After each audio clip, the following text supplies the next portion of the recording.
It sounds like there's so many different factors here that have to be dealt with. It feels like this is a very steep hill to climb. Is this something we can get our hands around, that we can make progress on? I definitely see the glass as half full rather than half empty.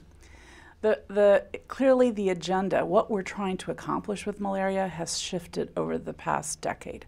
From 10 years ago, where we were talking about buying bed nets and drugs for children and pregnant women, the high-risk groups, then we really figured out that we needed to scale it up, not only one per household, but we needed more bed nets. The gap grew because we needed to provide several bed nets per household to cover. And we discovered and proved that if you scale up bed nets to that level and the first-line quality anti-malaria combination therapy, ACTs or artemisinin, that you could drop all-cause mortality by 50% at a country in children less than 5. Can you give us some examples? You can do that today. Zambia. There are other countries, but Zambia has documented that effect, and that it really, different groups have looked at it that it cannot be due to anything else other than what was done with malaria.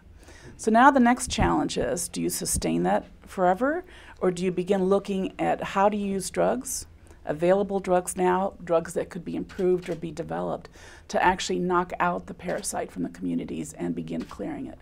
And I think that's the challenge. You're in the middle of the boat. You can't really just sustain it forever. You've raised the question of financing. But you actually have strategies that could be employed today in some areas, and those that may require new tools to be able to eliminate and ultimately eradicate the parasite. Not the mosquito, but the parasite. And I want to emphasize the longer term, because we need to be humble. This is not a 5-year initiative. Polio was not a 5-year initiative. We're almost about to win the eradication of guinea worm, and it's been 30 years to go from 3 million to 7 cases. So we need to be humble about this as an endeavor, but we also really do not have an alternative. We have to proceed.